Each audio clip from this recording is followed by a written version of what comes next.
The football manager.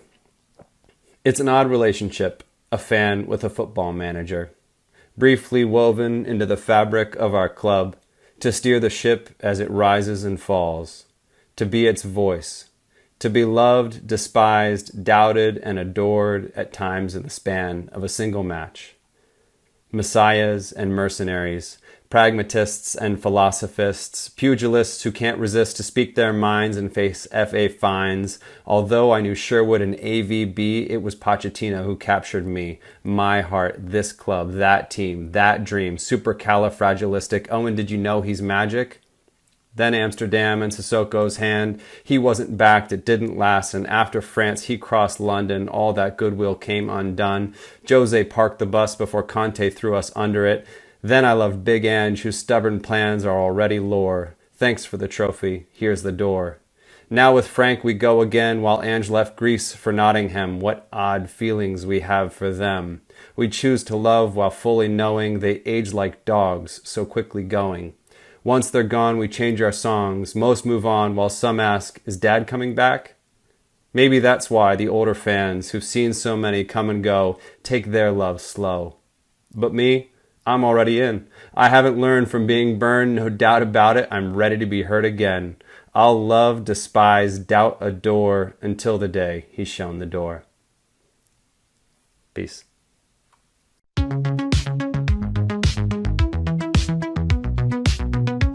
Hello, everyone, and welcome to yet another episode of yet another podcast about Spurs. We, as usual, have plenty to talk about, with Tottenham Hotspur Football Club seemingly being completely unable of having just one normal month. Since last record, we've seen a chairman displaced, a transfer window slammed shut, international history made, and a return to Champions League football. First off, I'd like to give a shout out to Mark Stowell for the first Spotify comment on last month's episode. Thank you, Mark. Please keep the comments coming. We love to read them. I am today joined by my regular bunch of yappers. Doug, how you doing? Doing great. Happy to be here. How are you? Awesome. I am all good. You? Peter, how are you? I am good, Owen. Um, yeah, we've been playing well, so I'm pretty happy. We'll get into that later. Stu, how are you? I'm good. I'm good. It's getting to nighttime. Well, it is properly nighttime here in France, but I'm guessing not quite the same for Doug or Peter. Indeed, indeed. Can confirm it is also night time here. Um, we are going to start off with the big news of the last month, which was Daniel Levy stepping down or being sacked, depending on who you listen to, as chairman of the club after 25 years in charge. I think we're going to start with you, Stu, as a fellow long-time supporter of Tottenham. We remember the days before Daniel Levy, the Alan Sugar We days, do. and Yeah. we do indeed. What does Daniel Levy mean to you? How has that 25 years been for you? I think if we're going to compare it to the Alan Sugar years, it seems like a relentless march towards professionalism and not obscurity, but not like top end performance. We've had our moments. We've had our periods where we've been excellent. Pochettino days were fantastic. We had fun periods under Martin Jol. Harry Redknapp was a great period as well. But there was always that feeling that, that final step wasn't taken, that final push wasn't made. But when you compare it to what came before, and I don't want to get sued by Alan Sugar here, but when you compare it to what came before, it just wasn't the same. Levy took us up a fairly significant notch. I was working it out today. Our average league finish when Alan Sugar was chairman was 11th. Our average league finish when Daniel Levy was chairman was 6.6. So let's be negative and go for seventh, which is a European spot. And I think, most Spurs fans at the time he took over from Alan Sugar, if you'd said he'll get you into Europe pretty much every season, and the ones he doesn't, he'll spend big to get back into season Europe the next season. I think we'd all have taken that at the time because it was pretty bad. I mean, you watched as well, Owen. I mean, come on, tell us about the football in those days. They were really dark days in terms of the football we were watching. The George Graham era was absolutely dire, and admittedly, he brought a trophy with him, but I don't even think people look back too fondly on that League Cup we won under George Graham. I mean, at the time, the supporters wouldn't even say his name. He was the man Mhm. in the man in the grey coat. Um, and part of that was obviously his past being a successful Arsenal manager, but also the type of football he had us playing was absolutely disgraceful.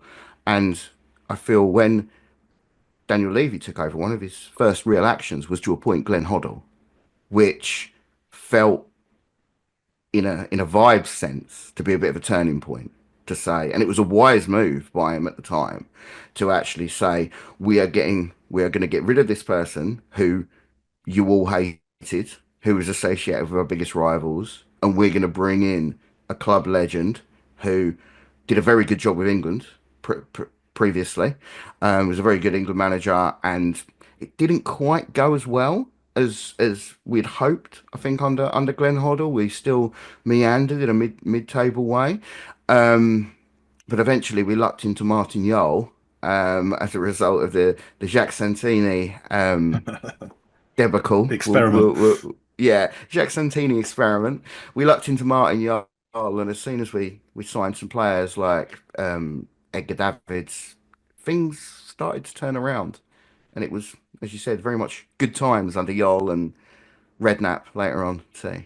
For for me, like I'm curious, um, is there a team right now that reminds you of where Spurs used to be? Because I've heard this argument that, if Aston Villa or Newcastle or Brighton turned into Spurs, that would be a win, right? That would like if they broke into the top echelon, that would be huge for them.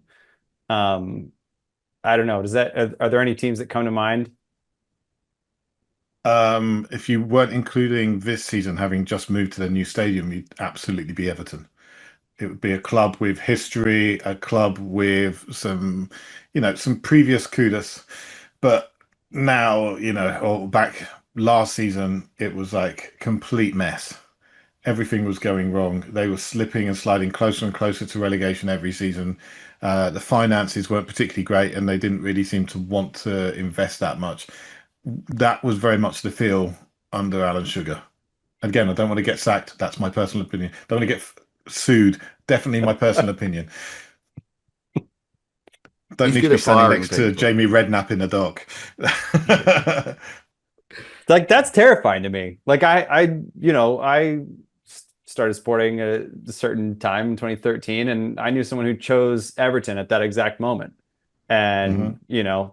like that is a tough choice that that person made. I have But heard Everton described as Spurs North before. Yeah. um, If you just inverse the colours, like blue shorts and a white top, I mean, it's not it's bad. so close.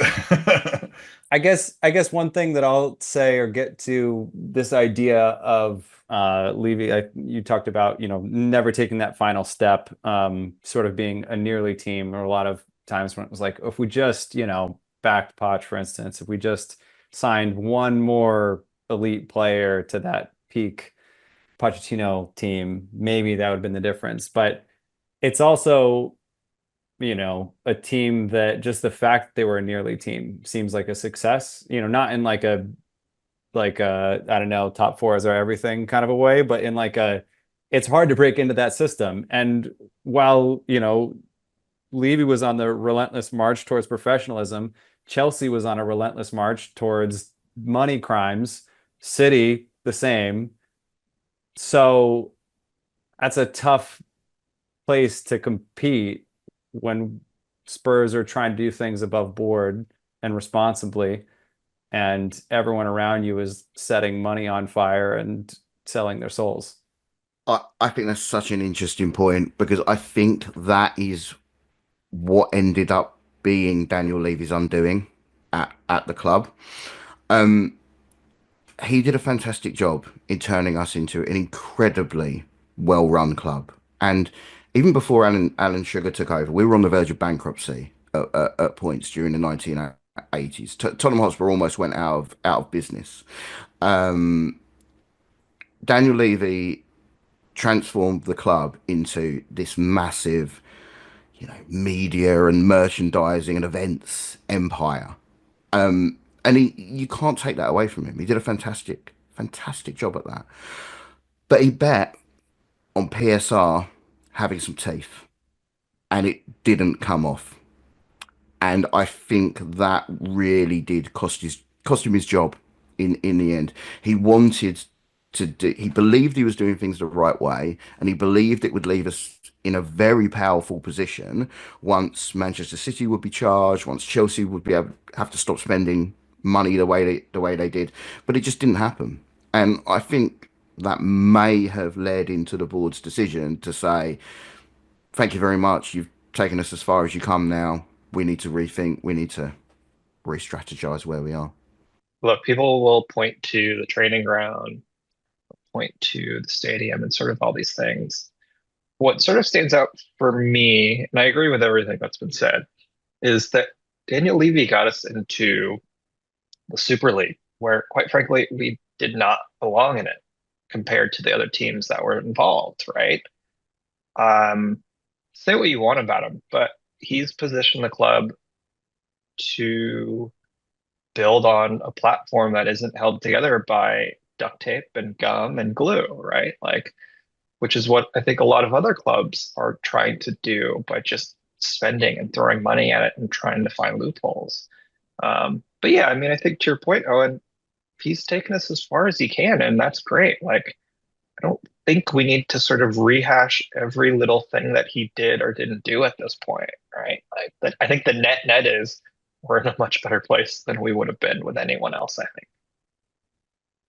So, Yeah, I agree. I yeah. think that your point about like rehashing everything that he did, one of the things Stu and I you were talking about was different managers, who he brought in, who he fired, and of course that's part of his, you know, general demeanor with Legacy. legacy, sacking managers crazy fast and trying to horse trade this manager versus that manager, an up and coming manager, then a finished product, special one, whatever. And I'm sort of becoming of the belief that managers don't matter that much besides vibes and general tactics. And the best thing that you can do for a club is just put a bunch of money into it and make the recruitment team smarter, especially when data was a competitive advantage like Liverpool got, because of course you can be Manchester United. So, right, I think that if you just look big picture about him bulking up the team financially, that's a huge win. And that's much more important long term than any of these little like stock trades on managers here and there. I think the annoying thing is that Spurs were ahead of the curve effectively when it came to data because we set up our own data department and were one of the first clubs to actually heavily invest into it. And then we changed manager and we wanted to go back to the old school management style. So we got rid of all those people. And those people went on to be extremely successful, including one of them at Liverpool. And, is now dominating the data market in Liverpool for Liverpool. And we've been left well behind. And now we're having to play catch up with Johan Langer, who I think is doing a pretty good job. But this is the thing, when you're chopping and changing managers and manager styles and management styles as well, because we've had how many different sporting directors and football directors and technical directors, six, seven, and then we seem to go, oh well, we're not doing that modeling. We're going to go straight to an old school manager style, and we don't need him, so we'll get rid of him at the same time. We're just restarting every 2 to 3 years. It was a crazy way of working. And I think that's probably the biggest indictment with Daniel Levy. He had good ideas and he did some great things behind the scenes, but he never seemed to have a consistent, continuous thought on how things would build, unlike Brighton, unlike Bournemouth, who seem to have a plan in place and we're going to follow this plan even if someone leaves us. someone important leaves, we will continue to follow our plan. Like Brentford, they've lost their manager. They come to us, thankfully. He's doing a good job. But they continued with their plan, which is like, okay, we'll have someone come in from the inside, and we'll be able to keep us playing the same way we want to, and we're not going to change our recruitment process or anything like that because it's working. Spurs never had that because we changed manager and then we go, oh well, now we're going to go with wing backs. Like, we haven't got the players for wing backs. Doesn't matter. We're going to do it. So yeah, we were left a little bit screwed by that. Yeah. I mean, I think there's two things I want to say about this. One is I think in any sort of business, right? If from the top down, if you don't have a system in place that allows one person to go on vacation and holiday and things fall apart, that says a lot about the structure and the team. And this is no different for us. I think what we've been lacking for so long is having an actual identity that starts at the top and goes all the way down to the individual players that we recruit and buy or loan. Right. And I think that starts with the sporting director. If that's the person who is in charge of the footballing, right? It's the same thing. It doesn't matter if the manager leaves. We play the same way, right? We recruit the same profile of players because we have an identity. I think maybe that's slightly up for debate, right, at this point. But I also think it's premature to say anything about the way Frank is going to set up the team and how we're going to actually be, whether or not we're actually going to be a front foot attacking team, right? I think there's so much conversation, at least from what I can see on BlueSky right now, of people just saying like, I'm so concerned. I'm so worried. I'm like, it's been 6 games. Like, what are you worried about? Like this whole like, I'm going to get pre-mad and upset about something is it's baffling to me. I don't get it. I don't ascribe to it. And I don't want to have anything to do with it. I just want to enjoy watching Tottenham play. And honestly, like having won the Europa League last season, I'm just not as stressed out, right? Like we don't have to worry about that anymore. Do I want us to win and actually compete on all fronts? Absolutely, 100%. So hopefully, right, whatever plan Johan Lange has is the one that the club sticks to, or if he gets replaced, it's the same thing, right? Just meaning we need to have some continuity here and we shouldn't be beholden to whoever is the manager because we've done that and it's been a fucking disaster. I wonder, I wonder if some of the feelings and some of the views we're seeing lately towards the team and towards Thomas Frank is an attempt in a way to kind of fill the vacuum that Daniel Levy has left as a figure of hate for want of a better word, right? Because it was always something's gone badly. It's Daniel Levy's fault. We should have signed this player. We should have signed that player. We shouldn't have sacked this manager. We should have brought this manager back instead of Frank. That kind of thing, right? Um, I'm going to be so interested to see how it pans out without having him there to act as like a lightning rod for all that ill feeling. Is it going to be dissipated throughout the club in general? Is there going to be a new figure that comes to the fore and gets this criticism? Is it going to be Venkatesham? Is it going to be Charrington? Is it going to be one of the new board members? Who knows? But I think it's going to be absolutely fascinating to see because for all the good things Daniel Levy did, an enduring memory for me is going to be how much stick he got, rightly or wrongly. He took a heck of a lot of flack. Oh, he took more than I think that he probably should have. And a lot of it was coded in a way that you're just like, that has nothing to do with it, man. Like there's literal, you know what I mean? Like you can look at how much we've Some of been it was spending over the gross. last, Yeah, yeah, yeah. right. Just little things like that. But I don't know. I think one thing that we also have to sort of keep in mind is so many of us came from Twitter, and we have to realize the sort of brain rot that we've been going through over the last decade, right? Negativity wins. That's just the name of the game at this point when it comes to sort of social media. Like there's this notion that people need to be negative in order to get engagement and think that's like a positive. I think too many people have taken that on and it's become part of their identity. So yeah, and I think like I don't even know why we're even talking about Peter Charrington. He represents the board. He doesn't have anything to do with the club or well, the footballing side in the sense that like he doesn't make those very specific decisions about how we're going to play and things like that. If anything, it's just going to be Muani, right? He's the CEO. He's the one in charge. Like, if you want to point your ire at anyone, point it at him. I'm not saying you should, but like, But right? He's the one in that's my responsible opinion, now. that's the way it should be, though, right? You shouldn't be Yeah. talking about the board members of a sports team. The important thing is what happens on the pitch. And yeah, there's some decisions they make that directly influence supporters. Sure, I think we as supporters of Tottenham Hotspur Football Club, and I mean like we as in the entire fan base, talk way more about our upper management and executives at our football club than the vast majority of other teams, unless there's something particularly egregious going on, like Mike Ashley at Newcastle comes to mind. I think we are pretty unique in how much we actually talked about Daniel Levy and the other members of the board.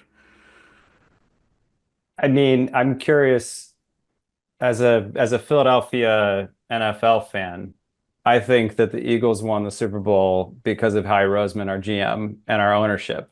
I think that the coach is kind of a bozo and he's a bit of a vibes dude. And we just drafted and bought all the best players that we possibly could, and we worked the salary cap like crazy. I think maybe what we're talking about is also that the recipe for success is to be very well run, is to use your resources well and then get as much resources as possible. So you bet your ass City fans are thinking about their ownership. Newcastle's ownership, there's a lot of conversations about that. Chelsea, of course, their whole setup gets talked about a ton because they're making these crazy decisions. Um, Manchester United, I feel like I hear about their ownership and their insane choices every single week. So it could just be a product of transitioning from the Fergie era where the manager made all these decisions and it was all sort of handshake deals to like now you're running a company, to Peter's point. You're running a large organization where you need a data team, a recruitment team, and you all have to function cohesively and have a large strategy. And these are things that are very different from the old school era of how the deals were made and how teams became successful. So maybe we're rightly sniffing that out, but I agree that having these hot takes that are super negative is kind of garbage so fast, and maybe people just want to be first. I think one thing that will be an enduring part of Daniel Levy's legacy was the transfers and his notorious his notorious work, both good and bad, in striking the best possible deal at any given time. Obviously, we had some great successes over the years. I'm gonna ask you. I'm gonna put it out. Favorite transfer that happened during the Daniel Levy era, and if you've got any memorable transfer whiffs during that era, that can either be a player we failed to sign or just some bad business we did. What are your takes on that front, guys? I think the abiding memory of like the most successful one was Daniel Levy going out to Croatia and turning up and saying, "I have come for Luka Modric and I am not leaving without him." It's like- that's the way it was reported anyway. Like, great, fine, no, great. Can we just stick to that kind of work, please? Big whiffs. I mean, where do you start? Grealish. But I mean, that's not even the biggest one. Grealish was a bad one because we just delayed and suddenly they had more money than they wanted to deal with. But the summer, or no, January transfer window, when we were linked to De Rossi and Aguero, and suddenly, that's Harry Redknapp days, I think. And suddenly, like, wow, we could really bring in somebody who's an absolute star, and we didn't get that person. We got Saha instead. So, yeah, whiffs galore.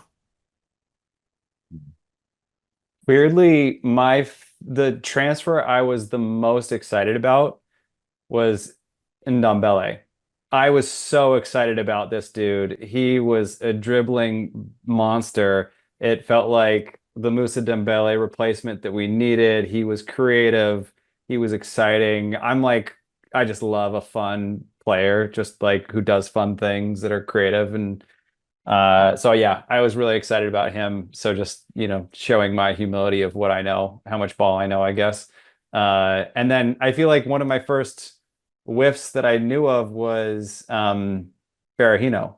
That felt like to me like, God, we failed. We couldn't get this, like this guy was gonna unlock everything. So maybe that was just really early in my, era as a fan. And so it stands out. Of course, there's tons of others, but yeah, weirdly. I don't know if I have any whiffs because, I mean, let's be honest, my sort of history with the club doesn't go back that far, right? It doesn't go back to the Harry Redknapp days or even early 2000s. So I think whiffs, trying to think like who is the biggest whiff from the last 10 years? I don't know. I would say arguably our best signing in the last 10 years is probably Son, just Agreed. based on his output over the course of 10 years. Like otherwise, everyone else has just sort of come and gone or come up through um, the academy. And I don't know. I just remember being linked to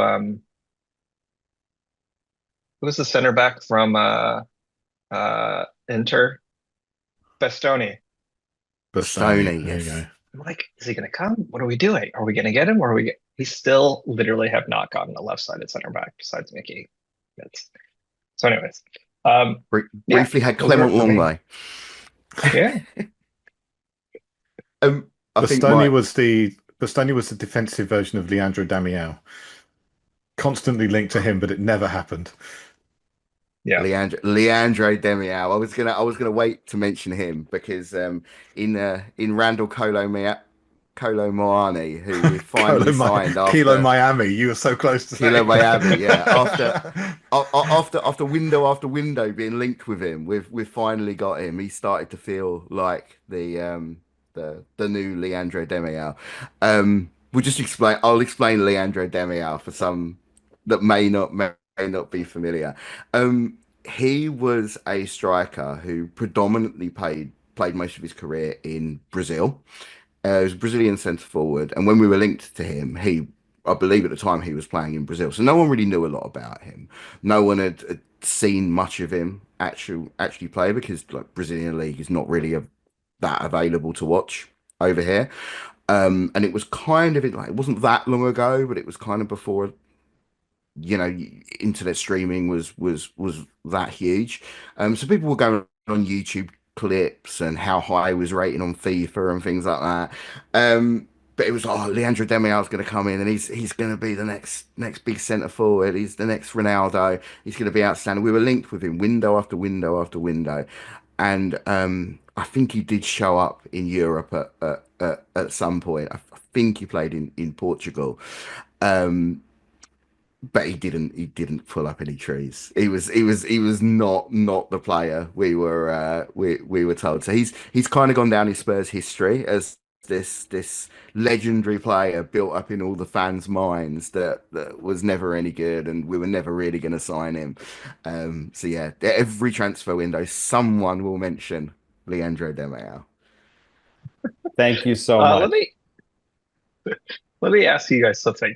Who is the one player that, as far as you can remember, that we've been linked to for the longest period of time? Right. So for me, in the last 10 years, I feel like it's been Bastoni and Skriniar to some degree, right? Just several years, literally several years. I'm like, why are we still talking about this guy? We're not getting him. What's going to change? But I'm curious from your experience, sort of who is that player? For me, it was Dybala, the Argentinian centre forward. We have been linked with him for ages, and depending on who you believe and who you listen to, he was at one point waiting in Stansted Airport to sign for us, one transfer window, and the deal fell apart at the absolute last minute due to image rights. Again, it's this another semi-legendary sort of Daniel Levy transfer blunder that he didn't quite get the image rights signed off, so the deal fell apart. Whether the whole thing with him being at the airport was true or not, no one really knows. But it's another one of these urban legends. But I kind of feel like being linked with him has never really gone away. We're always kind of linked with him somewhere. If you could guarantee that Daniel Levy would include reveal one secret in an autobiography, what would you want to know? He has to answer it completely truthfully. Does he Because regret sacking Martin Jol at halftime? That was a despicable thing to do.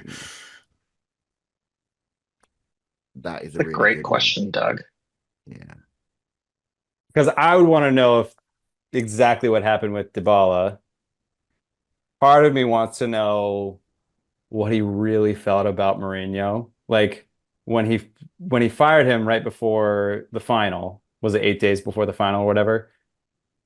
I have this theory that he just didn't want Mourinho to be able to say, "Look what I gave you." Like he didn't want to let that man have that over him. So he's like, "Fuck you. I don't care."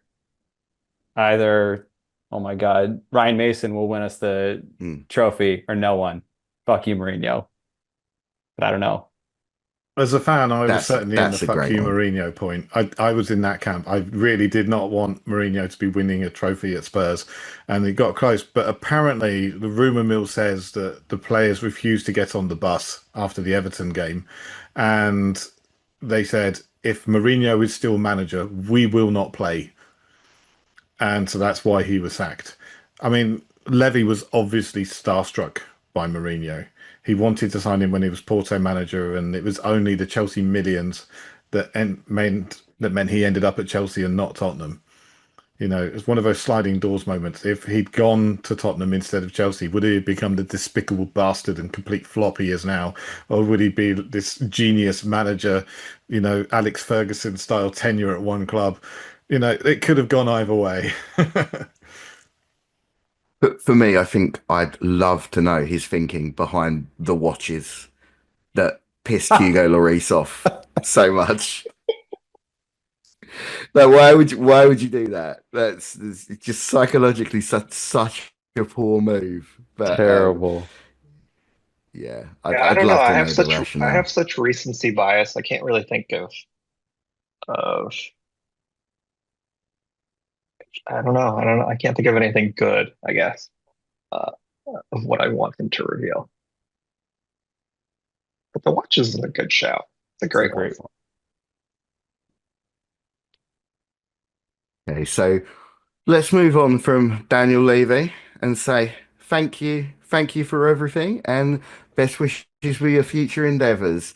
Um, So obviously that was the big move in the boardroom, but we have seen an appointment of a new chief marketing officer.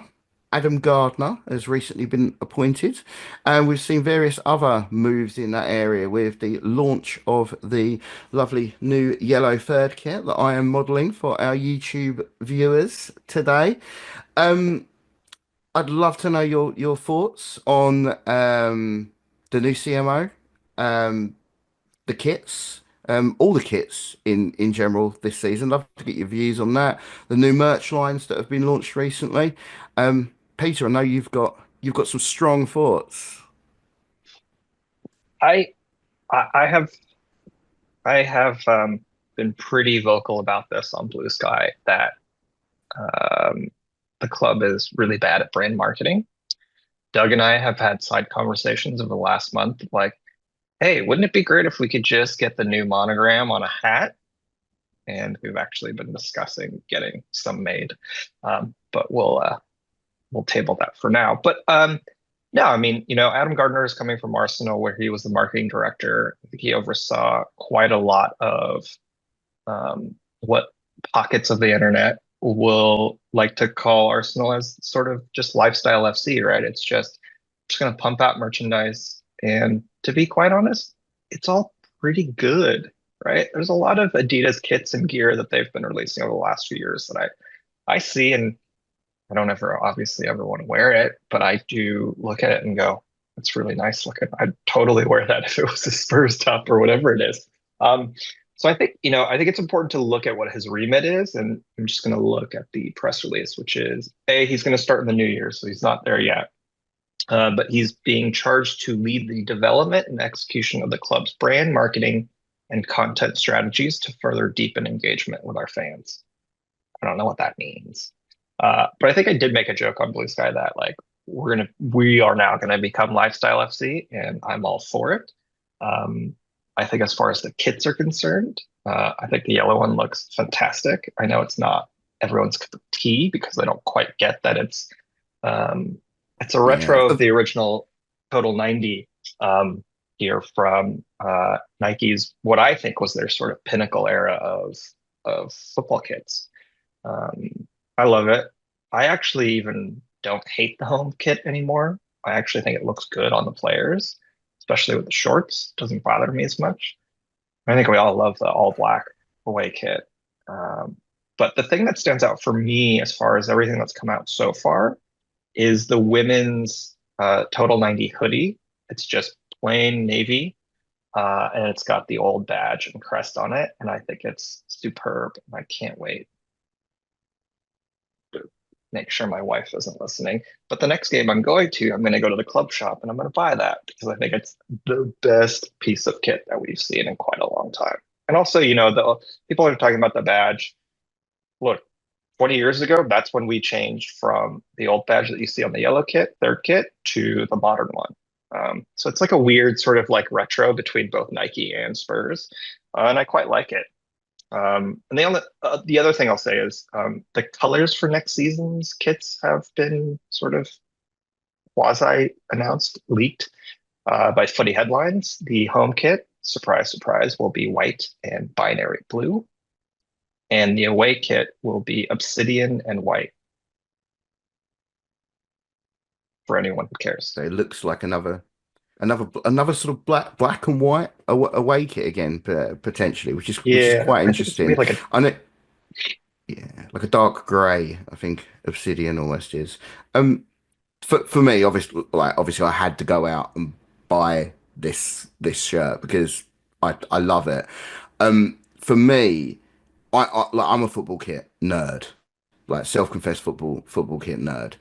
And for me, there's some really nice storytelling in this shirt that I actually don't think Nike have made enough of it. They should have made more of it because back in the early 2000s when the Total 90 kits were released, um, there were some really iconic kits as you mentioned. Brazil. There's a Portugal one. Korea had the had a beautiful total 90 kit as well, and obviously there were some Premier League clubs that were signed to Nike at the time. Unfortunately, Arsenal had a pretty great total 90 kit, and Manchester United as well. For me, this is kind of like a what if we were signed with Nike at the time, and instead of wearing Kappa at the time, which those who know will know they were, very, very tight, almost like neoprene feeling shirts, which you either really loved or hated. But we're kind of like a bit of a figure of fun for wearing Kappa at that time because they weren't cool like Adidas or Nike or even Umbro in the UK at the time. So for me, this is a cool like what if we were Nike at the time? What if we were the big club we are now back then and we had this kit with this badge at the time, era appropriate badge, which I love. Yeah, it's cool. And I've actually compared this to some of my Total 90 shirts I've got from the time. and the quality of this is actually much higher. They've really done well using the modern materials, keeping the template and keeping the style, but modernizing the materials used in it. It's a really great shirt on a number of levels. So Yeah. yeah, I've got a PSV Total 90 kit of Park Ji-sung when he was there. And I love that jersey, but it feels like I'm wearing a garbage bag. It's right. Like just the quality of polyester and plastic has, for better or worse, gotten better and more comfortable. Yeah, I had a USA men's national team jersey of the Total 90, and it, yeah, felt like a plastic bag. And Owen, you're selling me on that kit. I got I'm gonna have to buy it. I haven't bought a kit in a long time. I stopped going to bars, pubs to watch matches, and that was my number one opportunity to wear it. So having something that feels cool and nice that I can wear with normal clothes and not feel like a bit of a psycho, like it, gonna buy Doug, it. didn't you buy the elite version of this season's away kit? Oh yeah. Well, it was my first time at the new stadium, and when I was just feeling the quality of both. I was like, I don't know, the next time I'm gonna get back here, I'm gonna spend too much money on this. And like the black, I just loved it. And the yellow, it kicks ass. And it's also like the model, Owen, you're just really working it. So I appreciate that.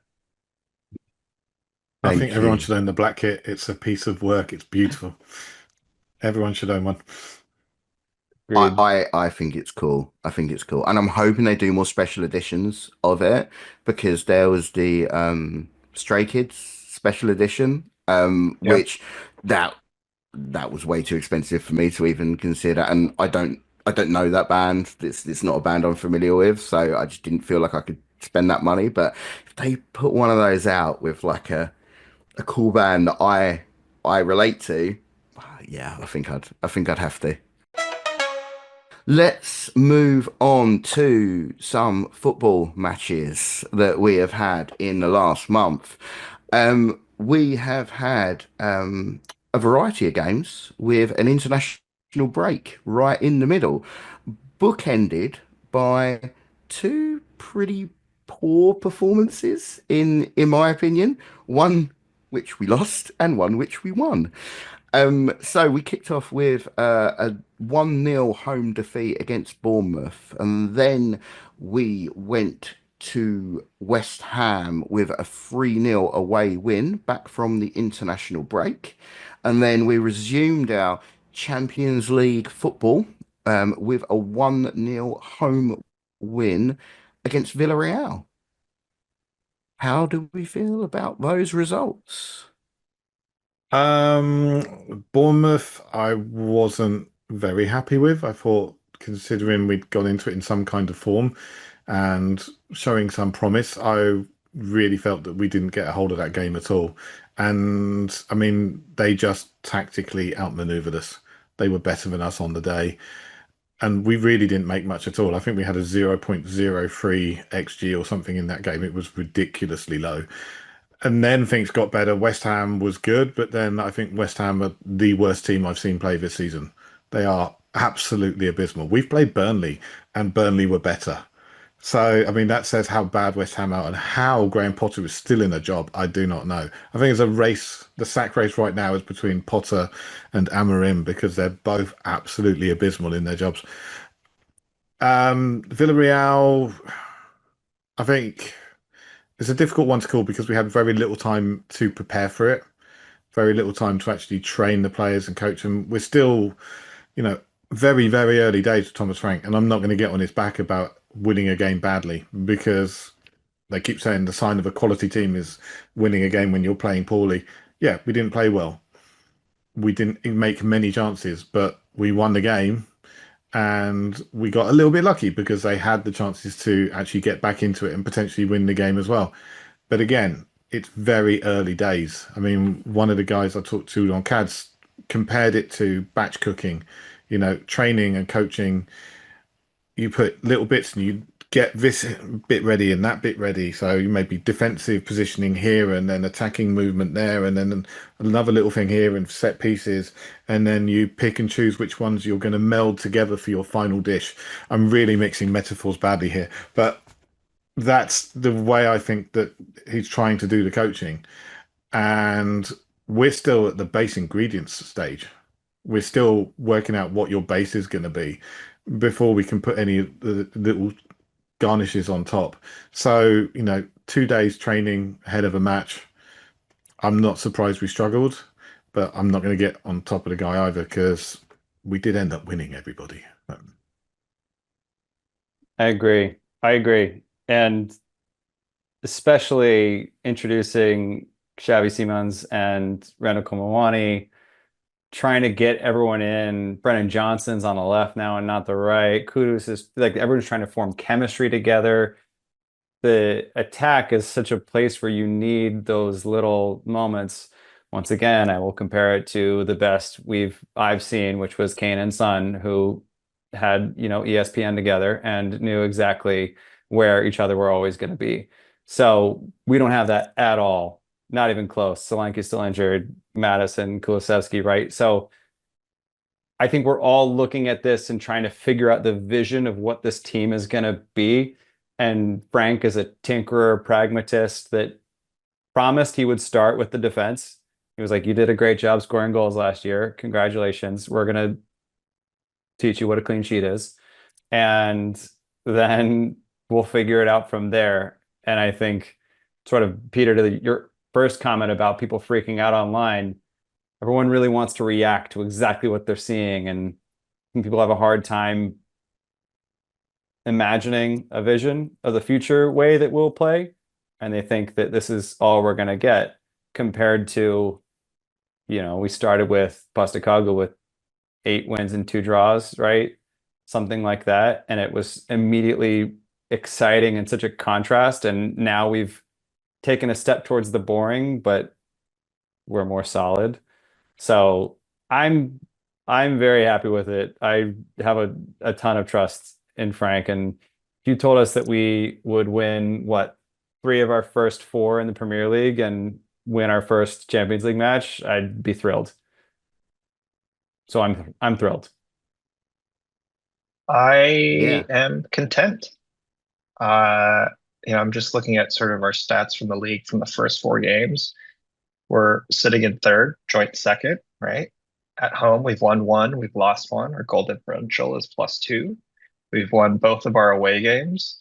Goal differential is +5, right? I think I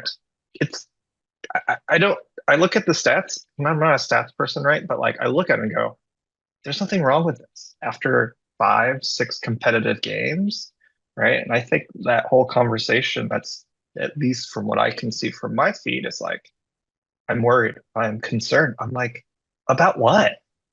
Why do you feel compelled to have to nitpick this right now, right? We're literally winning ugly. I don't care. That's fine, right? The sign of a good team is, can you play like shit and still get it over the line? We are. I don't think we're playing that badly. Granted, Romero and Bentancur against Villarreal was, there was that pocket in the second half where they just kept passing it to Villarreal. And I'm like, what are you guys doing? What is this bozo shit that's happening right now? Beyond that, great, whatever. Look, we're solid defensively. That's fantastic, right? We can score goals and we know that's going to happen. So I'm happy with the way things are going. And I think in a month's time, after 6 more games, we don't have any idea of how this team is going to attack. Then maybe I'll start to have a little bit of a meltdown online. But until then, fuck it, man. It's nice. It's nice to watch. Also, the other thing I said the other day was, it's nice knowing that we're not going to concede so late in the game. Not at one point against Villarreal did I think, oh man, we're going to shit the bed like we always do. No, we're solid defensively. It's fantastic. It's great to see Danso come in the last 10 minutes or whatever, flip to a back 5. Fine, easy peasy, great. No, I think I need more therapy before I don't think we're going to concede in the last 10 minutes. It's still there. The trauma is still with me.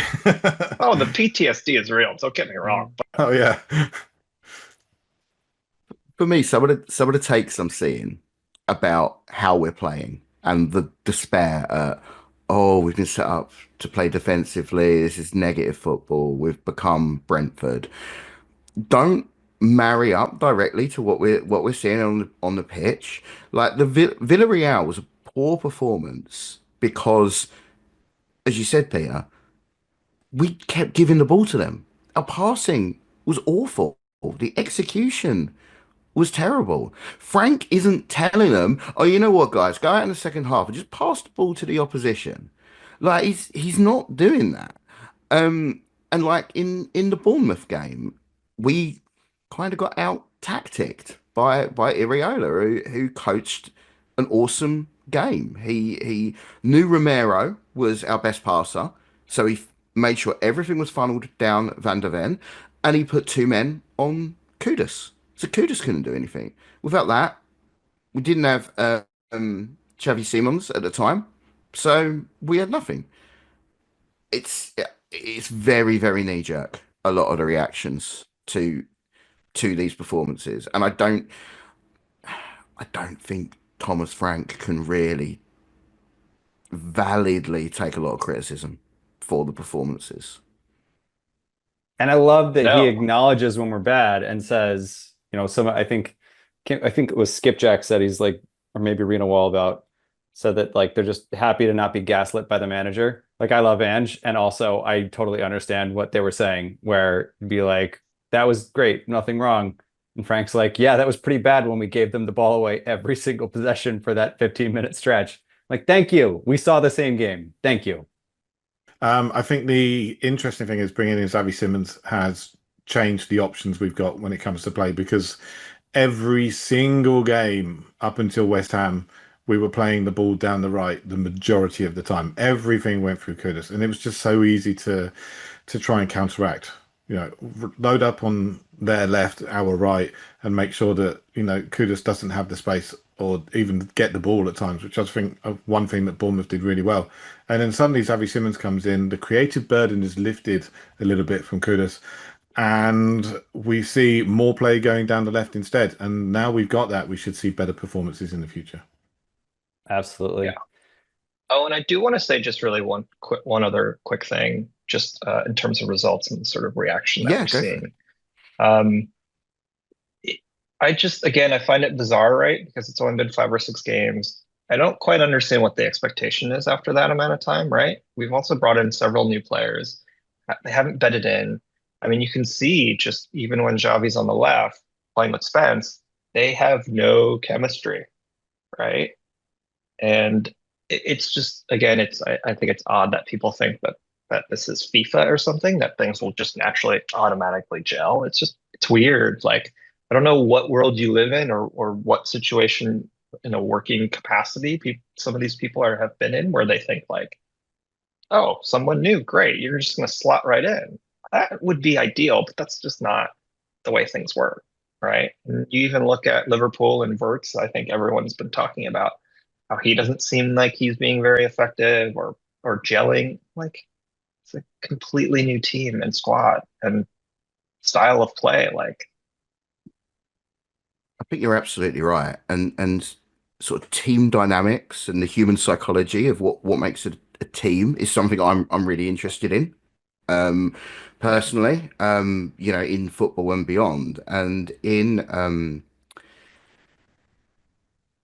there are a number of models that actually suggest that as soon as you bring a new member into any team, whether they are coming in to provide a positive impact, they could have exactly the skills that that team needs to succeed and thrive. But just by even putting that positive additional member into a team, you actually take some steps back in the development model of that team.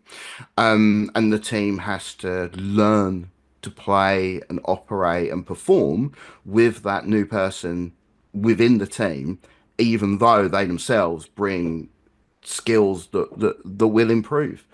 Um, yeah, it's I think you're absolutely right, and it's something I think people forget that footballers are human beings, and there are aspects of human psychology that impact every single one of these players and coaches as they go about their jobs. Hmm. Very Yeah, interesting. yeah.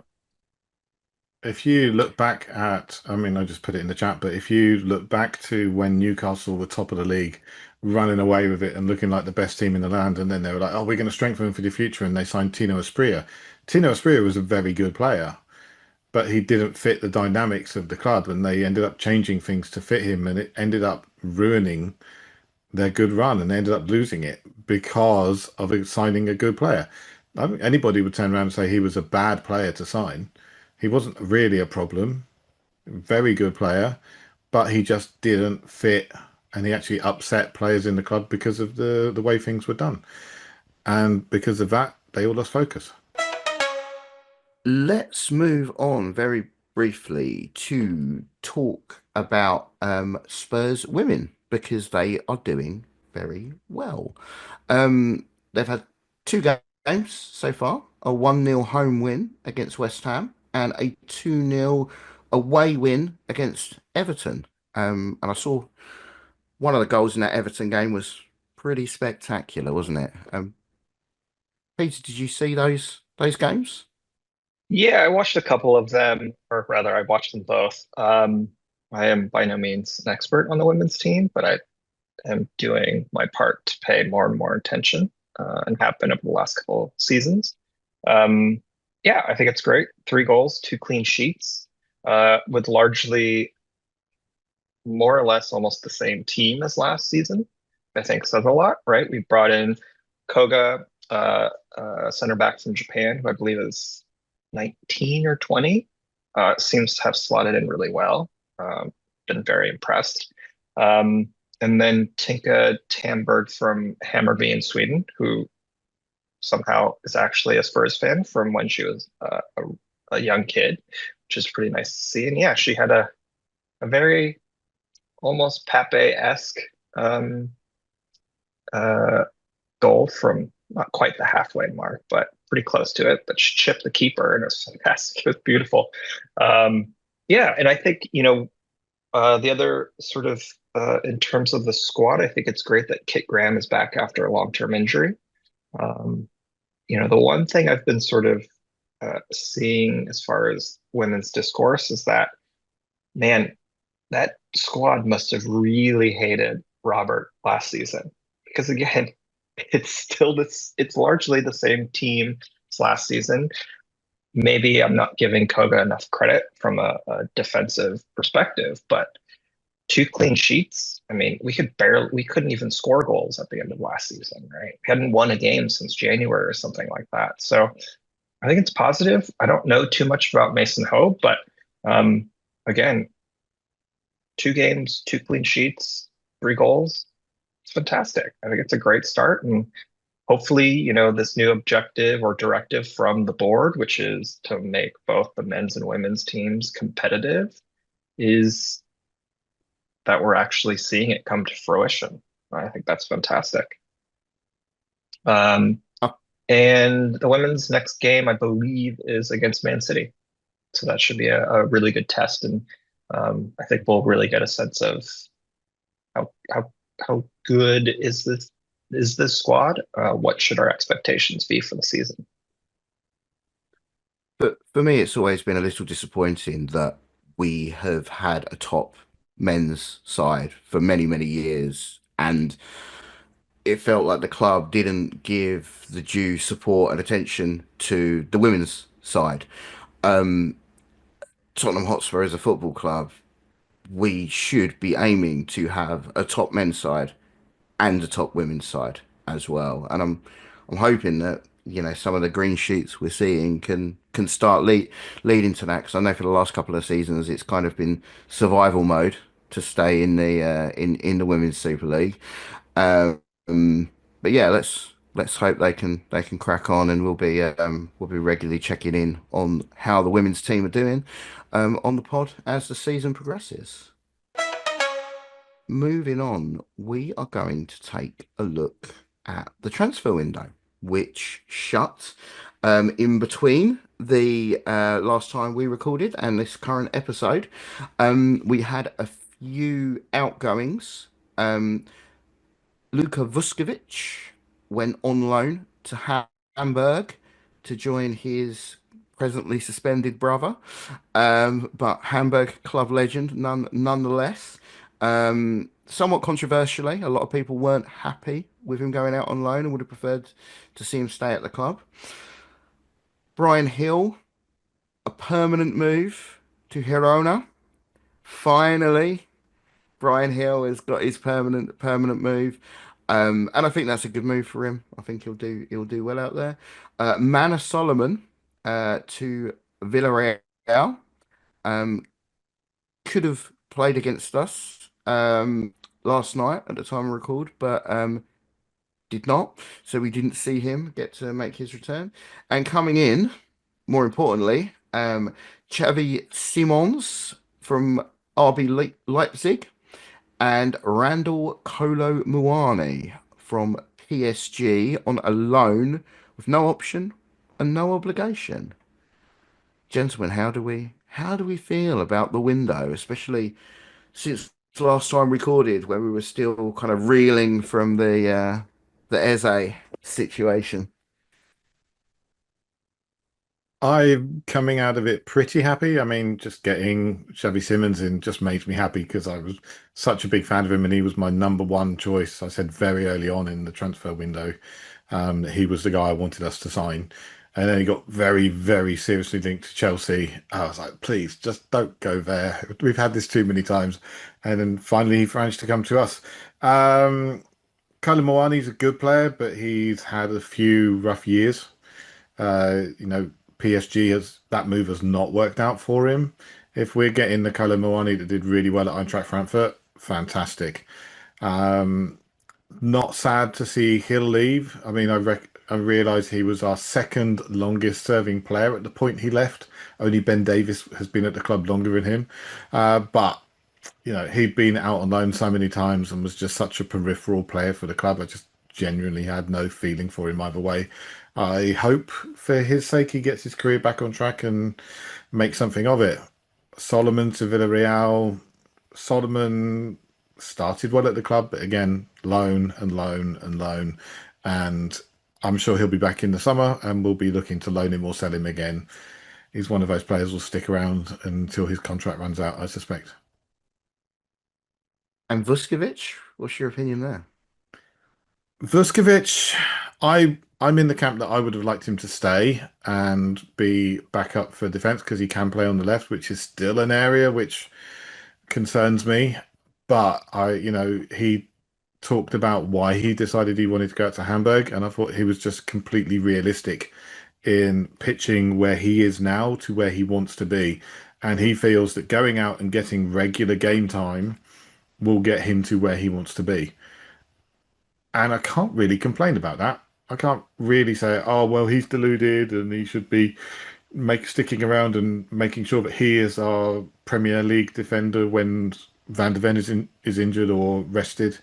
I mean, if anything, that would be deluded thinking that an 18-year-old is going to come into the club and immediately be at a level when he was playing in Belgium last year. So, That is exactly it. he's made a good choice for his career. He's made a good choice probably for the club. And it would have been easier for him to stay at Tottenham and have the training, that we're going to get at the high-class stadium.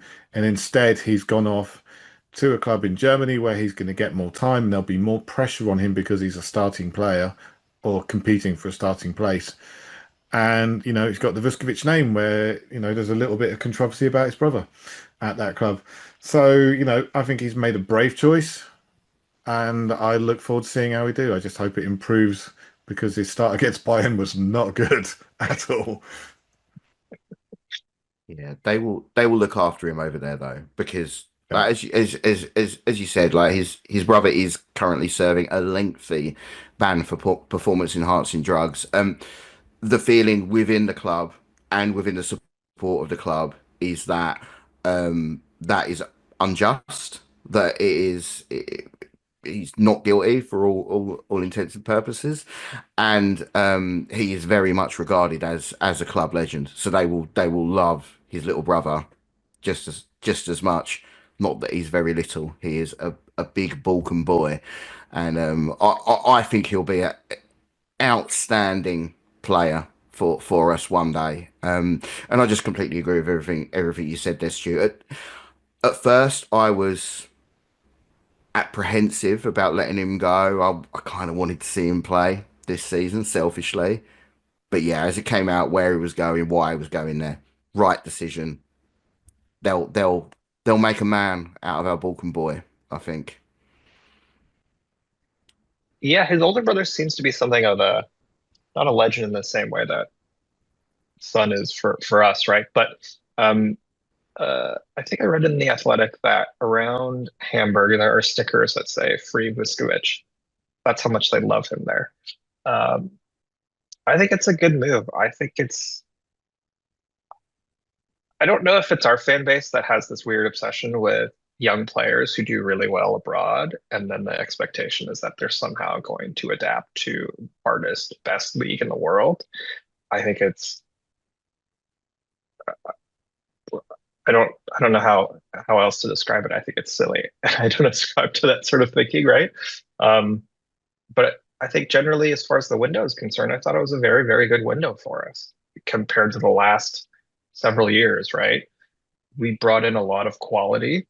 We missed out on Gibbs White and Eze, but the one of the jokes that I've seen about getting Simmons is that we somehow sort of failed upwards, and that's just something that doesn't happen to us, right? I think he is of a certain quality and sort of star power that I mean, who's the last player that we signed that of that sort of stature? I Van der Vaart, maybe. And Ndombele. Sadly, and Ndombele. He was the last one that came in with that kind of reputation. Yeah. I mean, I thought we did really well. I think we've shored up everywhere. Again, we don't have a backup left-sided center back. I don't think we ever will. Um, but all things considered, it's a great fucking window for us. I don't think it was an excellent window. I would say it was excellent if we brought in a left-sided center back. But look, I'm going to trust the process, right? This is what Langa and Frank wanted. I'm sure they wanted more, but if this is as good as it's going to get, hey man, I'll take it. I'll take it any day of the week. Um, yeah, Brian Hill going to Girona, great, good for him. Good luck to him. Solomon going to Villarreal, good luck to him. Whatever. It's a little bit bizarre that we couldn't sell him after he was Championship's best player last year. Um, and yeah, I think as far as Randal Kolo Muani or Kilo Miami, let's see what happens. It's a loan, right? It doesn't really hurt us in any way, shape, or form. And Solanke both Solanke and Takai are both training individually. They're on the grass, which is good as of today, or at least yesterday, depending on when that video was recorded. I feel pretty good. I feel optimistic, and whenever Kulusevski comes back, and I think we'll have a very, very good team. I think the Yeah, I interesting think thing having about the it. transfer window is the early moves we made with Kudus. I the moves we were making, Kudus and then Morgan Gibbs White, they seemed so early and so big for early moves. I was just like, this seems so un-Tottenham like. And I think now looking back at it, when the news broke about Daniel Levy, I was like, that explains it. I don't think Daniel Levy has been in charge really of the moves we were making. I suspect he might have been brought in to help with negotiations because he's got experience in that area. But for me, I think he was probably told back end of last season that Charrington was going to be the new chairman and he was going to be leaving and there was going to be a transition, which is why we saw the moves in that we did. We saw Vinay Venkatesham come in. We've seen other people join the club and get positioned for places of power. We've seen people leave. And all of that tells me that it was a planned transition. It wasn't this thing that the papers like to say of, oh, he was told on Thursday that he was going and he was out within 6 hours. I really don't think that's the way it works. You know, you guys probably have more experience of big businesses than me, but I've worked for a couple of businesses where there have been changeovers and it's been planned, you know, and it's the only time that somebody gets kicked out on their ass is when things are going badly, badly, badly wrong. And I don't think we're in that position. Yeah, Yeah. yeah. They couldn't fire him and have him go in the way it has been reported. It would have to Mm. be like a gross misconduct or something like that that would cause that to happen. Chances are, and looking at the timeline, he was given several months' notice, probably that he was being stood down, and it would have been a managed transition from Daniel Levy to his successors. That I have no doubt in my mind that is what happened. If they had just sacked him, Levy could, you know, press charges. Probably there's employment law that would protect him against that potentially. So yeah, I mean, uh, I've no doubt that is what happened. So Yeah. I'm chairman for 25 years. I don't think, yeah, you don't just sack him and have him out the door within hours. Also, to your point, like there was no gross negligence. He didn't do anything wrong. He just got us to where he could, and that was it. And I think you're right. Absolutely, it was a transition, and it had been planned. Um, yeah,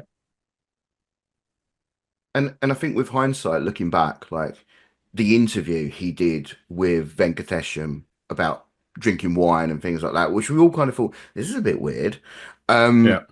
looking back with hindsight, you can kind of see, yep, this is all part of the plan. They were transitioning him out, transitioning Venkatesham in, and this is the way we're going to work now. This is the way we're gonna operate like a modern football club. Who would have thought it?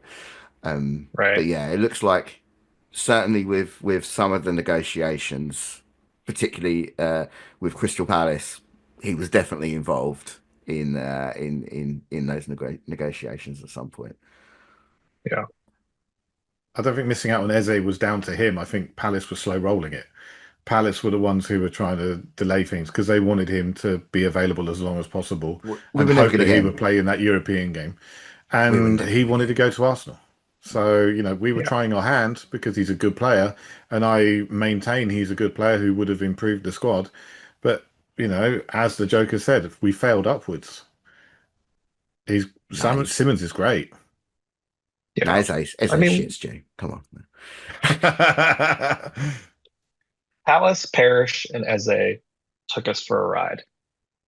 That's just if that doesn't align with your fan fiction about how it went out, so be it. But it is mine, right? They knew, and look, Palace and Parish were always going to do right by Eze, which is why they dragged it out for a week. There is no other explanation, at least in my opinion, on it. But it doesn't matter. We got Xavi. It's going to be amazing for us. Yeah. And I actually took to BlueSky, as I do, and asked people a couple of polls on there to see what the community felt about the transfer window. So I asked overall, how would they rate the transfer window with the options excellent, good, poor, and terrible. And 53% of respondents said they thought it was a good transfer window, with 29% thinking it was excellent, 4% thinking it was poor, and 12% thinking it was terrible. Personally, I voted for good. I think it would have been excellent if we managed to somehow find that mythical left-sided centre back, but we didn't. So for me, good. And I also asked, which new signing are you most excited about? I think quite unsurprisingly, given I asked the question a couple of days after we signed him, 63.4% voted for Xavi Simons. with 14% split between Palinha and Kudus, and 8.5% for Mr. Kilo Miami. I personally went for Kudus there because I'd seen just that little bit more of him at the time, and I was like, yeah, and I still think he's going to be a fantastic player for us. Yeah, Kudus is going to be a great player, but for me, Simmons is Xavi. I love the name Xavi and another seven on the back of the Spurs shirt. I think it's fantastic. I think he is the better player, and I think he rounds us out in a very nice way and gives us many options. I'm really excited about him. I think aside from I the missing out on the left-sided centre back, one of the disappointing things is that we didn't re-sign Harry Winks in order to solve our club trained problem, because then we would have had Xavi and Iniesta in midfield. Um, so missed opportunity there. Also, the shirt sales. You got to have Winks and number 40 on the back because that would sell like hotcakes. Can't believe we've never done it. Yeah. Apparently, it was offered and he refused it. He didn't want to be a gimmick. Uh, take it while it's offered. I'm excited by all of our signings. I think they all fit a profile that we have desperately been needing. Um, Also, just in terms of depth, right? Like that bench against West Ham. I mean, when was the last time you saw such a deep bench for us? I can't remember a time we had a bench that was so deep in quality. And considering the Yeah, players we've got out injured, yet to come back, you're like, whoa, okay, this could be good. yeah, yeah. Look, I mean, I think there has been, believe it or not, but the Lewises have made that public statement of like a statement of intent, right? Right? They want the club to be more competitive. Um, we'll see if that's true or not come January. Are we going to go after Savino? Are we going to go after someone else? Like, we'll see. I'm excited by that too. I'm a little bit skeptical about that statement because there's only so much money they, as owners, can put into the club and still keep in line with PSR. And at the same time, we've gone and borrowed 90 million from an Australian bank against future earnings, which is 90 million is the exact amount of money that we can, you know, get put into the club before PSR becomes an issue. So I don't see if we're borrowing 90 million, where could we put the money in unless it's building that hotel and other things around, which, is very much more of a Daniel Levy type thing. Right. The hotel would have Livers. We're been doing paid Barcelona. for. Yeah, Pulling levers, pulling the pulling levers. levers. Yeah. Yeah, The hotel would have been paid for already. So yeah. I Certainly suspect budgeted for. yeah, like the business side of things is probably relatively separate from the transfer kitty. Um, it it read as a pretty smart move to me that they know how much PSR headroom they got in, and they're making sure that we've got the money available to spend it if we wish. That sounds like smart strategy to me. I'm no expert, but yeah, I think that makes sense, and I think we will try and spend in January, but I don't. I think we will spend if the right player becomes available, because at that time, Decky should be back. We will have, whether you rate him or not, we will have Dragusin back by then, so that's an extra body in central defence. Um, Madison probably not at that point, but it depends on his recovery. Stranger things have happened, but I can't see us being desperate to sign players in January. I think we'll maybe be a bit opportunistic. Um, if we've done the legwork on Savino already, we may go for him, but we feel really left wing heavy at the moment, especially with Xavi Simons playing out there already. I don't know. I'm not sure whether Savino is a great fit anymore. We will see, right? Are we going to be opportunistic depending on who's available? And what's the state of the squad at that point? we're going to be going through quite a lot of games up until that point. And I think on the Madison front, I don't expect to see him this season. And even if he does get back, I think we've seen it enough with enough players at our club, at other clubs. He's not going to be anywhere near what he is until maybe this time next season, or even Christmas next season. But yeah, let's see. Let's see what happens. Again, I'm excited by it because I think whether you're skeptical or not, and I totally get that, I am personally just choosing to believe that these guys actually fucking care and actually want to win. So long may it continue. I think we'll continue to sign young players, bring some more youngsters in. Obviously, Mason Melia is going to be joining in January. We were heavily linked to Ademola Lookman, and apparently his situation at Atalanta is not great. And again, he's a player who could play down the left. I disagree that we're left side heavy. I think we're very right side heavy. We've got Johnson, we've got Kudus, we've got Decky when he comes back. You know, so many options down the right, and we've got Simmons for the left. So yeah, and Kilo Miami as well can play down the left as well if we need him to. But Richie can play down the left as well. Richie can play down the left, but Johnson. I still don't think he's adapting to being on the left. No, I think this is all. Go on, Peter. Go for it. No, I was just gonna say I don't think we haven't replaced Son yet. We don't know who our sort of star left winger is yet, which is why I think it could be Savinho. And also, there's been this discussion that I've been seeing lately that the only reason Xavi's on the left right now is it's easier for him to bed in, or he starts playing centrally. Because again, he didn't come in at the beginning of the window, which is fine. We got him, and that's all that really matters at the end of it, right? It's just easier, I guess, supposedly.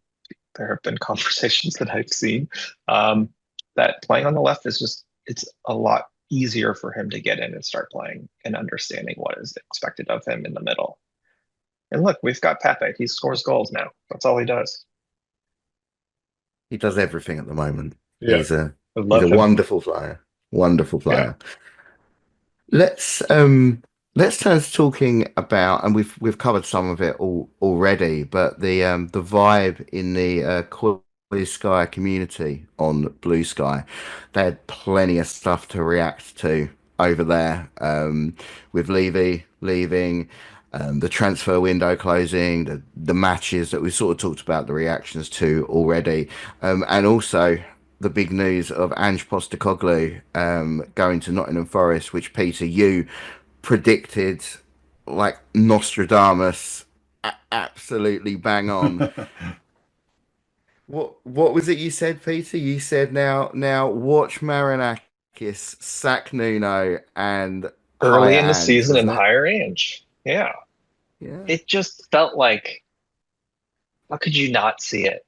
And to me, it was just literally the Greek connection. And also, Nuno had been pretty vocal that things were going sideways, right? I mean, even going into the season, ahead of the season, he said, the squad is not prepared. We are not prepared to go into the season. So you could kind of tell that things were not going great for him. I feel for him. I think he's a good coach. I think what he did with Forest is fucking amazing. He got him into Europe, and he doesn't get to see that through. Ange, I love him. I'll always love him. He got us a trophy. He did what he said he was going to do. I wish him luck. I don't know if that squad is built for his style of football. I don't care. I'm happy to talk about him on BlueSky. I'm also happy not to talk about him because he's no longer with it. But I understand that is a point of contention with a lot of folks right now. Of why are we talking about him? Why are we talking about him? Why not? I really don't like the sort of topic policing that we have seen with Ange coming up, and there has been a lot of people that have been saying, why are we talking about Ange? He's not our manager anymore.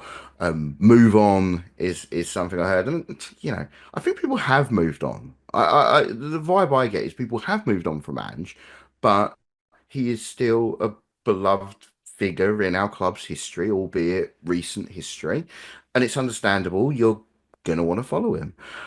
Interestingly, people aren't complaining as much about people posting the goals Sonny's scoring in the MLS, and people aren't saying, "Move on from Sonny, don't post those highlights. He doesn't play for us anymore."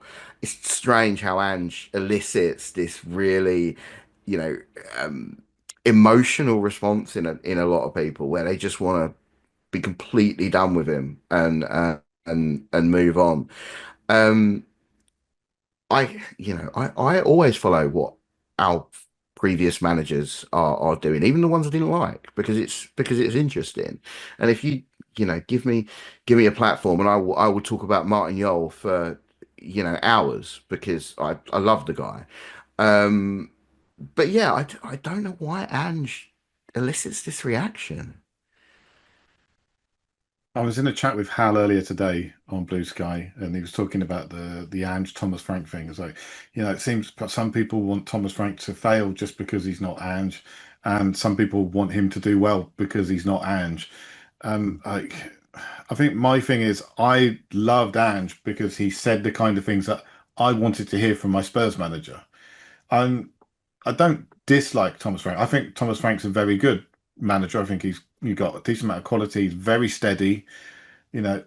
But Thomas Frank says the things you expect a Premier League manager to say, and said stuff that made you think a little bit more that you wanted to hear. It's like we're going to attack, we're going to go for it, we're going to go. If we score in 3 goals, we want to go and score 4.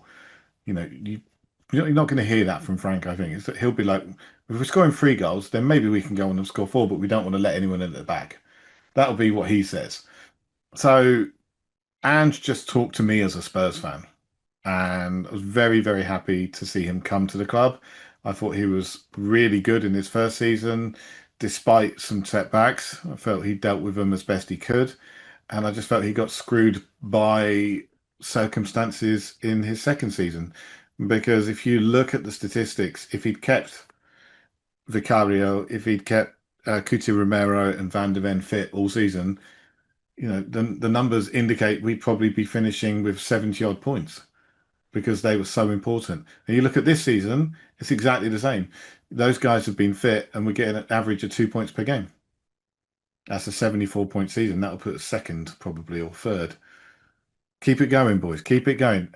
Thomas Frank will be great. Thomas Frank will do a very good job, but I'm never going to love Thomas Frank the way I loved Ange because the other thing is that Ange brought back a little bit of my love for the club because we went from Conte to Ange. It's like, and now we're going from Ange to Frank. It's not quite the same. Yeah, I feel the same way. Like he defended the club. He didn't want to put up with anyone's bullshit about us. He was sick and tired of it the same way that we've been sick and tired Mhm. of being the sort of butt of all these jokes for whatever reason. Um, I mean, that's why I have this shirt. Like I love the guy and I always will, and he will, like any other manager, for better or worse, player for better or worse, who's ever worn the badge, like they're linked to us no matter what. Um, and I will love some of them more than others. And he's certainly one of those that I will love forever and ever. A very interesting character. And maybe I'm about to kind of answer my own question about why does he elicit that reaction? Because maybe it is because he does have a personality and that resonates with people. Um, the book Ange Ball by Vince Rugari, who is also on Blue Sky a lot, and he's very active on there. Is a fantastic insight into Ange and his career. I really recommend it to anyone to give it a read or listen to the audio book. He is a really interesting guy, as you said, Stu. He says things you kind of don't always expect a football manager to say. And Frank, as much as he kind of seems like a nice guy, he does give the football manager responses to the questions at the press conference, and some people love that. Some people love just look at this guy. This guy's proper. He comes out and he responds like a football manager should. For me, that's not as interesting. Um, but you know, I think as time moves on, Ange will become less of a emotive figure within the Tottenham community. I think the Europa League win will be remembered. I think the 17th place in the league won't be. I think that will fade into history. It's just a matter of time to get there. But I fundamentally disagree that in order to support Frank, you can't say anything positive about Ange. I just don't think that works for me. I think both things Yeah, can I be agree. true. I And if we agree. can talk very quickly about Nuno, I think Nuno's going to be a great West Ham manager. Absolutely. That is I was talking to one of my good friends recently. He's a West Ham season ticket holder, and we were talking about how it's kind of history repeating itself. West Ham will hire good football manager, someone that plays good football by reputation, and then they will perform poorly because they kind of haven't really got the players because they're not properly backed by the board to play good football, and then they will default to hiring a David Moyes, a Sam Allardyce kind of manager, a Nuno Espirito Santo kind of manager to keep them in the Premier League until the supporters get really upset, um, and then they repeat the same process all over again. It does feel like West Ham fans hate their club hierarchy more than some of our fan base hated Levy. At the moment, they do Yeah. for sure. Fuck them. I think there's an element in every club where, the fans are only unhappy if they're really unhappy with their club. You know, they can't be happy if the club's doing well. They can only be happy when the club's struggling and they've got something to moan about. I'm quite happy to enjoy the good times, frankly, and concentrate on those. And Yeah, and I I think agree. the times are generally good at the moment. I think everyone is kind of pretty happy at the moment. Notwithstanding the frustrations about some of the ways we've been playing football, which, as we mentioned previously, I feel is a little bit knee jerk. Like some people are very upset about long throws. Um, it doesn't really bother me. That's the fashion at the moment. All teams seem to be doing them. Um, and that's fine. If it's gonna win us matches, as long as we don't end up being Tony Pulis Stoke, I'll pretty much take anything if it means success on the pitch. I think Peter put a post up saying something along the lines of number of posts I've seen complaining about people complaining on Blue Sky, 15. Number of complaints I've actually seen on Blue Sky, 0. I was like, yeah, I've not seen much either, if anything. I've seen loads of people saying that, there's a load of negativity on Blue Sky. I've not actually seen the negativity. Yeah, it wasn't me that posted that, No, but I I agree. It's I don't quite understand where that's coming from. People are posting about there being negativity, but it's the same for me. I don't see it. I don't know if it's that people are bringing it from other places and saying like they're looking at Reddit or they're still looking at Twitter going like, well, it's really negative over there.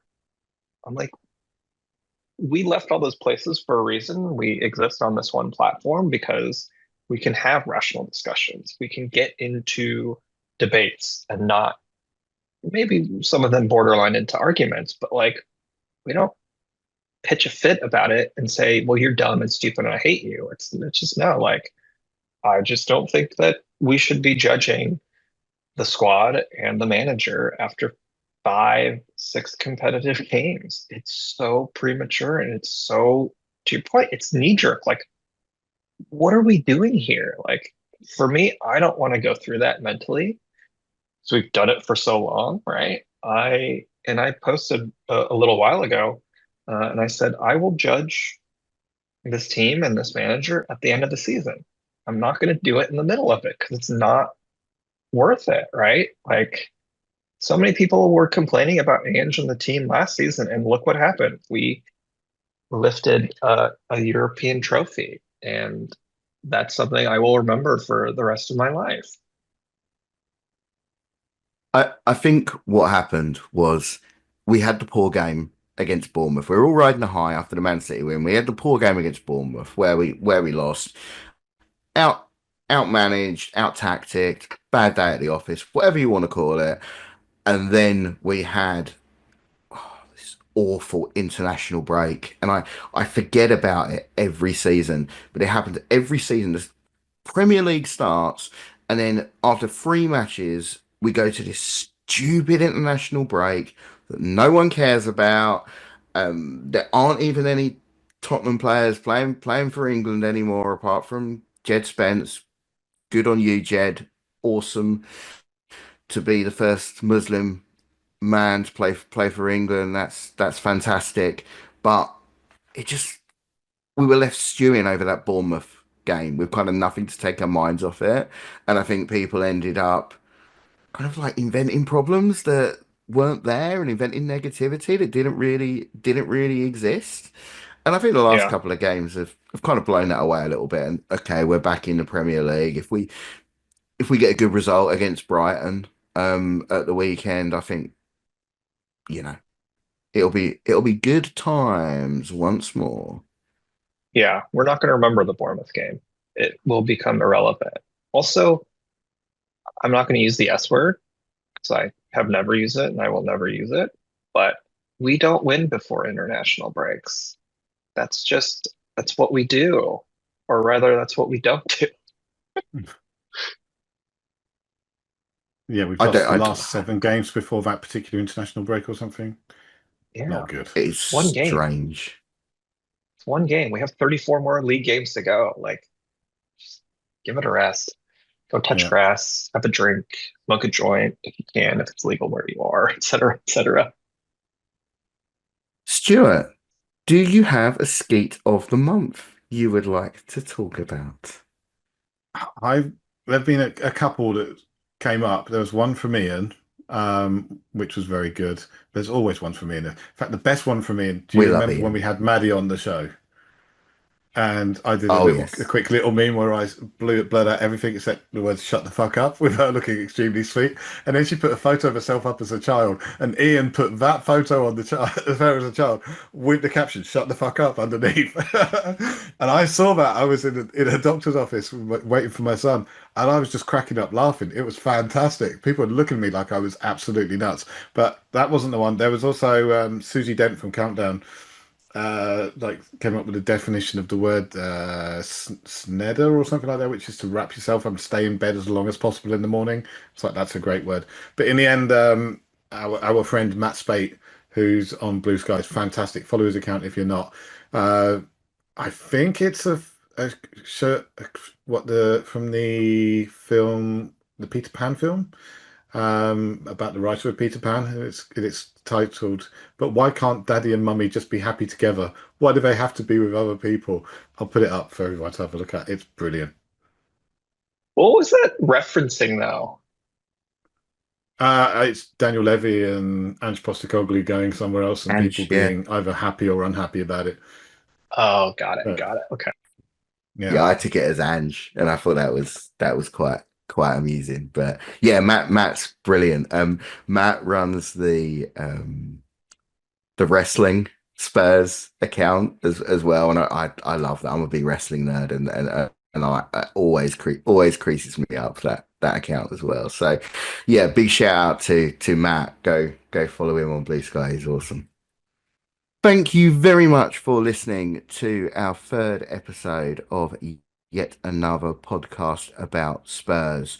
A big thanks to my fellow yappers.